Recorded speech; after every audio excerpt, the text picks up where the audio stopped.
আরে ভাই ভাবি বাসায় না আসেন। আসসালামু আলাইকুম ভাবি। ওয়ালাইকুম সালাম। আয়শা বললাম কিন্তু খুব ভালো করেছেন। চলো হ্যাঁ চলো চলো। ভাইজান, আয়শা বললাম গত বছর আপনারা খাওয়াইছিলেন, এই বছর আমরা সিদ্ধান্ত নিছি আমরা আপনাদের খাওয়াবো। কি খাবে? এই যে বের করো বের করো বের করো। এ কি ভাবি, ছুরি কেন? আরে ছুরি না হইলে খাওয়াবো কেমনে? দেখি বের করো। বের করো। এই যে শ্বশুর বাড়ি থেকে কাঁঠাল আসতো অনেকগুলা, এর মধ্যে ভাবলাম একটা কাঁঠাল আপনাদের সঙ্গে শেয়ার করে খাই। দেখি তেল দাও। দাও দাও দাও দাও। ব্যাস। আরে পড়ুক পড়ুক, ভালো করে মাখো। হ্যাঁ এইবার এইবার দেখো, হাতটা সরাও। ভাবি এই যে একটা কিছু নিয়ে আসেন তো, কাঁঠালগুলো রাখতো। পরিষ্কার প্লেট নিয়ে আসো। যে ঠিক আছে, ঠিক। দেখি দাঁড়াও, হাতটা সরাও না। তুমি ভাইজানে দাও না। আরে দেও না দেখি। ভাবি আপনি খেলে দেখেন। দেখি আরে বাবা, এই যে রাখলাম।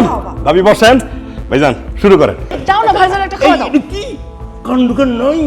কাঁঠালের আঠা আমার গায়ে লাগাই দিলেন। আপনার কাণ্ডজ্ঞান কই ছিল? গত বছর কোরবানির সময় মনে নেই কি করছিলেন? গরুর নাড়ি ভুড়ি সব যে রাস্তার মধ্যে ফেলাইছিলেন বাসার সামনে। দুর্গন্ধে এলাকার মানুষের একেবারে জানজায় অবস্থা। তাই বলে কাঁঠাল মেখে মানুষের গায়ে হাত দেবো? দেখেন ভাই, এই শিক্ষাটা কিন্তু আপনার কাছ থেকে আমরা পেয়েছিলাম, আর সেই কারণেই কাঁঠাল এনে আপনার ঘর এভাবে নোংরা করেছি। ভাই তো ঠিক কথাই বলেছে। এখন থেকে কোরবানির বর্জ্য অবশ্যই সঠিকভাবে সঠিক জায়গায় ফেলবেন।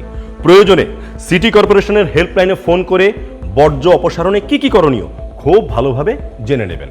আমার কিন্তু উচিত শিক্ষা হয়ে গেছে। আর কোনোদিন কখনো আমার বাড়ির আশেপাশে আবর্জনা নোংরা কোনো কিছুই ফেলবো না। প্রিয় নগরবাসী, ঈদ মোবারক। আপনি যেমনি আপনার ঘরটাকে পরিষ্কার রাখেন, আপনার বাড়ির আঙিনাটাকে পরিষ্কার রাখেন, ঠিক তেমনিভাবে ঢাকা শহরের রাস্তাটাও আপনার আঙিনার অংশ হিসাবে মনে করুন। আসুন ঢাকা শহরকে পরিষ্কার রাখার চেষ্টা করুন।